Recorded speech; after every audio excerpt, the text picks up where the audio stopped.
What's going on, you guys? Today we're going to talk about Chicano rap culture. As we know it, man, as it stands today, man, Chicano rap has faded off. The genre, as we know it, has faded off. There's a lot of Mexican rappers now. There's a lot of Chicano rappers now, but they're not under the umbrella of Chicano rap.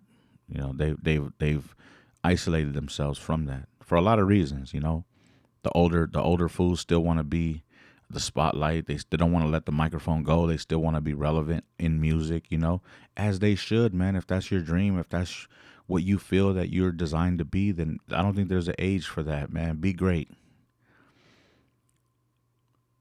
But as an older homie, it's like you have a kid, right? And your son's 3 years old, and you buy him a bike, and you're trying to teach your son how to ride a bike, right? And then you push your son off the bike and you start doing wheelies and bunny hops and all kinds of stuff. After a while, your son's gonna lose interest.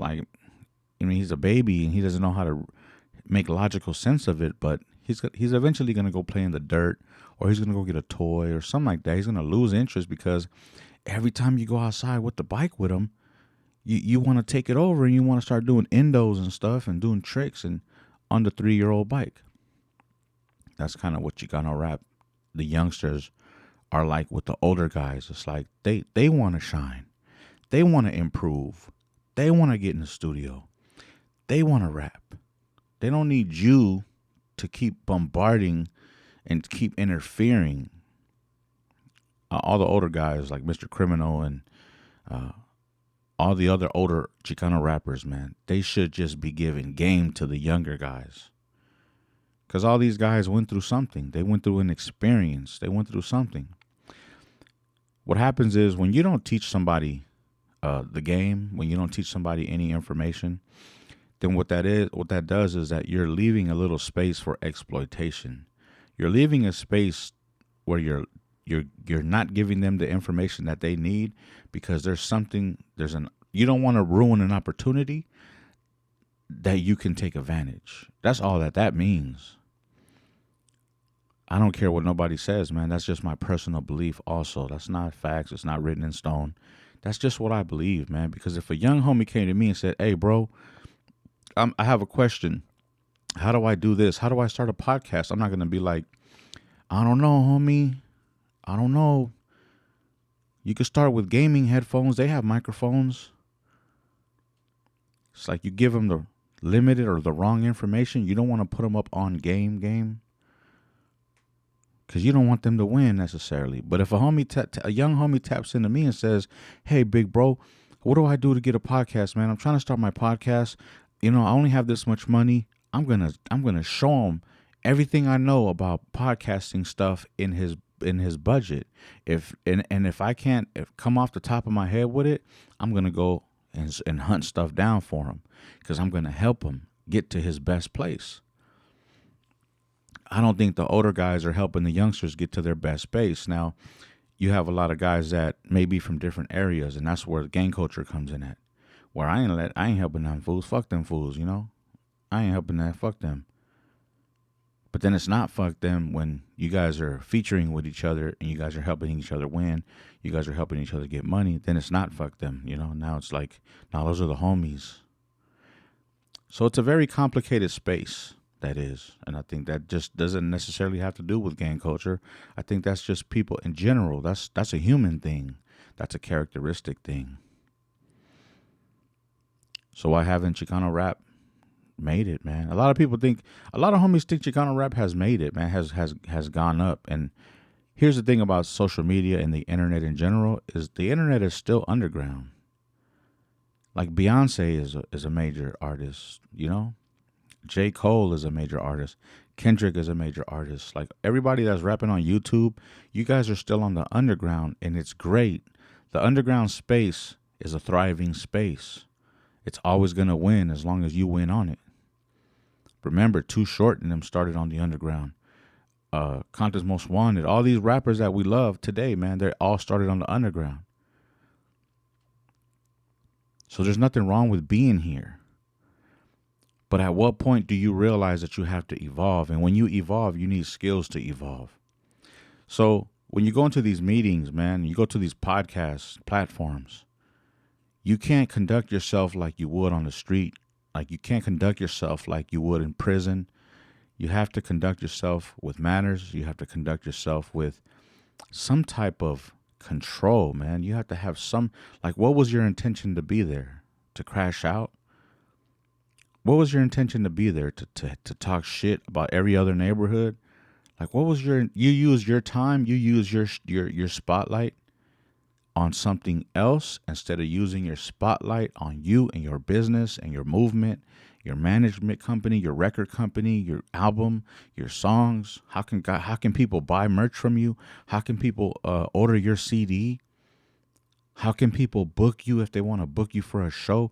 That's what you should have using these platforms for, man. That's what this is all about. But a lot of Chicanos, man, a lot of Mexican homies, they get on platforms and they want to gangbang. And that's cool. That's cool.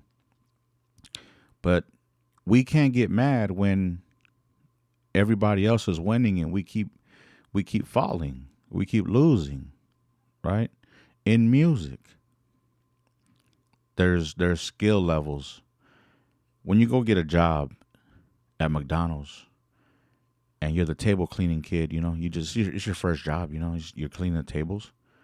You have to know how to, they're going to teach you how. You wipe like this, spray like this. And then they see you doing a good job. And they're going to be like, hey, man, you're doing great. We're going to move you to the French fries. You're going to learn the system of the French fries. Hey, man, you're still doing good, bro. You're killing it, man. Let's go move you to the burgers. Boom. Next thing you know, hey, we're going to put you on the register. Sheesh. Boy's killing it. When you get to the register, you have to have a certain amount of knowledge. And going from the table to the fries to the burgers to the register, you've accumulated a little bit of discipline. You understand. You're willing to learn and grow.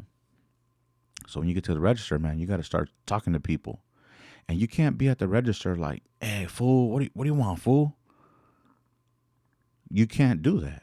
So you have to learn a new skill. And you have to expand your vocabulary. So when you're rapping, if you listen to old black rap, old hip hop, it was whack. It was very basic. As the 80s kicked in, mid 80s, low 80s, mid 80s, they started getting better. 90s came, they got even more better. It's like they just kept getting better and better. And that's the evolution of skill. You have to keep improving your skills in the craft that you're in. Who was it? Cold Crush Brothers, I think that's the name of them. If one of them old dudes from like 79 was rapping the same way he was rapping in 79, started rapping today, everybody will be like, man, shut up, bro. Disconnect the mic. Nobody wants to hear that because it's elementary. All of us are advanced vocabulary-wise. We're a little bit more advanced in education. We need your wordplay to be a little bit more intricate. We need you to be your flow to be a little bit different. Not ABC nursery rhymes. So when Chicanos get on the mic, man, and they start doing nursery rhyme styles, like nobody wants to hear that. And that's the old style of Chicano rap. The new kids are killing it, man. The youngsters are killing it. But now they have to learn a new skill, and that's business, public relations. They have to learn how to sit in front of an interviewer, and they have to learn how to answer questions. And if something's offensive, they have to learn how to understand, like, this is not a gang environment. So there's no need to respond in a gang way. There's a way to exit. There's a way to resolve. There's a way to execute a certain situation. And it doesn't all have to be generated with gang culture involved. It doesn't have to be involved in that. There's skill levels or skill settings that you have to learn as you evolve, man. And I think a lot of homies just don't have those skills to evolve and to get over the hump, to go sit in the Jimmy Iovine offices and conduct business meetings and stuff like that. I don't think a lot of homies really are built like that. A lot of homies are still sensitive. You say one thing, you say something, and they get triggered, and then they blow it all, And I know that because I'm from that culture, man. So I know how sensitive a lot of us can be. You have to learn that skill, how to not be so sensitive. All right, you guys. Hope you guys got something out of this, man. Peace.